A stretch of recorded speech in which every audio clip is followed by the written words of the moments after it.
Welcome to Robert's Game Corner, everybody. Today we're going to look at Darkfall: The Journal, an old school game that uses both lenses of those rose-colored glasses, since it's both a point-and-click adventure game and a horror game, both concepts which tend to be referenced in the past rather than present. Additionally, DFCTJ is a game that is considered a classic. Being that the game was released in 2002 by developer Darkling Room, the plot of the game is rather simple, as most horror game plots are.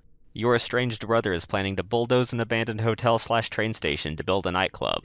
While on location, he is spirited away by an evil presence which haunts the area. The last thing he manages to do before being truncated is call you to come help him because you are, quote, good with these kinds of things. Exactly what he means by this is not clear, but nevertheless you have to journey to the hotel and figure out what happened. Upon arriving, you are immediately met by the disembodied voice of a Cockney child, who explains that he and everyone else, including your brother, have been banished to the Shadow Realm by the spirit in the Millennium item.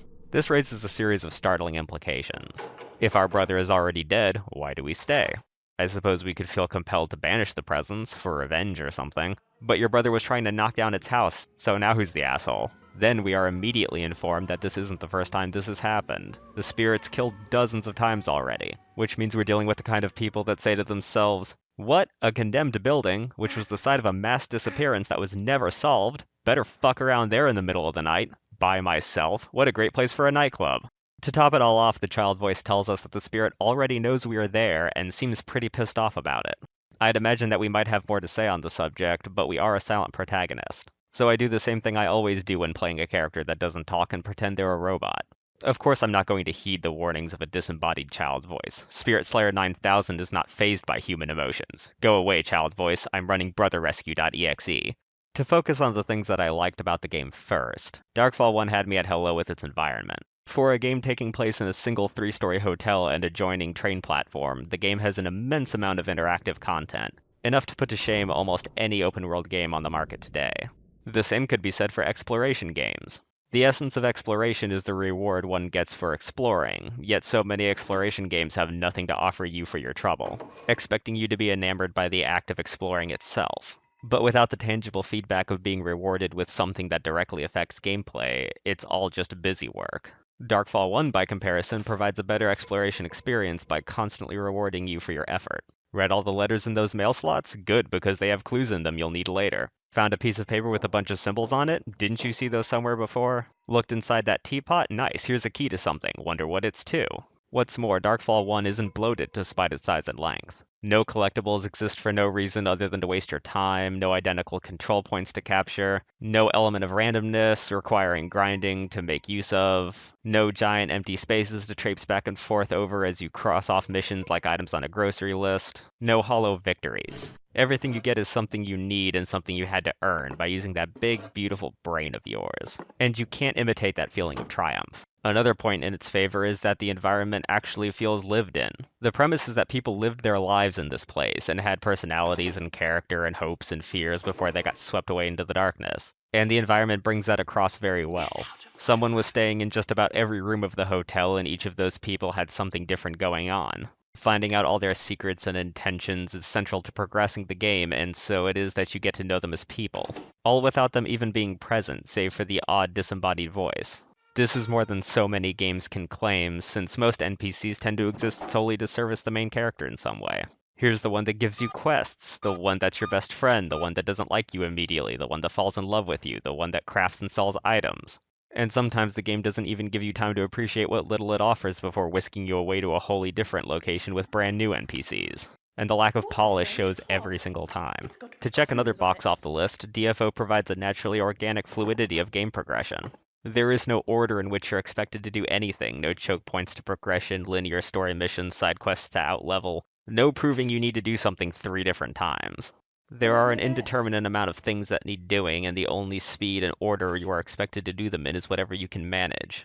The game just plops you down at the beginning and says, figure it out. And that made me want to figure it out. I started to explore, find some items and clues, use those items and clues to find more items and unlock new areas. I was gleefully combing the rooms of the hotel, drawers and cabinets, for whatever mundane thing I haven't yet found. And when I had found something I knew was useful, I hurriedly went back to the dead end that was previously locked to me to find a new way to go or retrieved an item I needed. And it felt good. Really good. Do you want to know what I didn't do? I didn't open up the menu to check my missions. I didn't reference an in-game map. I didn't fast travel to where I needed to go. I didn't feel bored. I didn't zone out while traveling from one place to another, and I didn't roll my eyes and sigh because the prospect of having to revisit previous locations made me want to cry. Because everything has its place and nothing is just there for its own sake. So everything I've said so far is all well and good, but no game is perfect, and there are some things about Darkfall 1 that I'm not a fan of, starting with the way you move around. The clunky and awkward way in which we navigate the environment only serves to further cement my headcanon that we're some kind of machine. Why else can we only turn at sharp 90-degree angles despite the fact the environment is in 3D? The distance the main character can move in a single step also varies from instance to instance. Sometimes you can move across the entire room, sometimes it's only about a foot. And if you want to face a different direction, you'll have to spin around in a circle like an idiot. This is of course a symptom of the times. Plenty of point and clicks back in the day felt like they had to transition to 3D like everyone else, but their simple gameplay style had plateaued pretty hard. So instead of the beautiful hand-drawn art that PNCs are known for, we're stuck with the hotel made out of Legos, forced to move along a track defeating the entire purpose of a fully rendered 3D environment. Another thing is that the main character's logic processors are pretty out of date and come with a number of issues. The first is that whenever he stops to examine a drawer, cabinet, or box, he can't just back away from it once he's done going through the contents. You have to close the apparatus completely before backing out. Likewise, if you have an item in your inventory such as a key, you can't just interact with the locked object. You have to select the key first in your inventory, then interact with the locked object. Why the game doesn't automatically apply the object is a matter of era. Games just operated clunkier back then. I don't know whether they just didn't think of it, or whether programming a feature like that would have been more trouble than it was worth. I also never got the concept of a point-and-click horror game. Sure, games should be what they want, but the lack of agency you have over the character takes the edge off. Part of what makes horror games so scary is that the burden is on you, the player, to keep your cool and not crap your pants when something scary happens. This is made all the more terrifying because scary things can happen in real time, which constantly keeps you on your toes. Darkfall, by contrast, will just lock you in place so you can watch what I suppose is a cutscene, but that's an awfully generous way to describe it. And without the ability to die or suffer damage in some way, I don't feel in danger. Because I know if something does happen to me, it's not my fault. The game made it happen and everything was out of my hands. And that's a shame because the atmosphere is really nice. DF1 does something I would appreciate in more horror games and leaves out the ambient music. A lot of horror games put ambient music in, Dead Space being the primary example that pops into my head. Once the scary thing shows up, it's all rapid violins and drums. And for me, that's only comforting, because I know when it stops, the fight's over. To contrast, Dark Souls did it right by not having any ambient music at all, and you subconsciously account for every noise. So when something does make a noise that you can't attribute to anything, it's really disconcerting. What's scarier?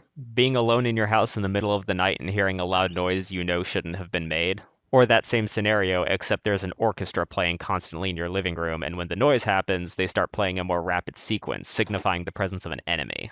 Speaking of non-diegetic music, my theory about the main character being a robot becomes all the more believable when there is a random outburst of violin which can be heard in certain areas of the hotel. I can't imagine he doesn't hear them, so I can only be led to assume that he's just not fazed by it, which is typical robot behavior. If I opened my linen closet to get a new roll of toilet paper and an unaccountable sharp violin note played, I'd at least be a little pissed off about it. Otherwise, I really like Darkfall the Journal, and can recommend it greatly if you want a good point and click. It does a lot of things right, but it does show its age at times, and that's okay. Final notes. PNCs are notorious for the alien logic that governs their puzzle solving, but I never caught myself saying, how the hell were you supposed to solve that? And that's always good. Unfortunately, the game being so old, I did have to install a third-party application in order to get it to run in a windowed mode that wouldn't totally crash everything when I tried to alt-tab, so there is that. One of the drawbacks of playing old games, especially computer games, is of course that back in the day, monitors only went to 800 by 600, and so they just don't translate. Anyway, next time on Robert's Game Corner, we'll discuss the dichotomy of tradition versus innovation in an industry hell-bent on throwing both to the wind. Bye, everybody. Don't forget to like, comment, and subscribe.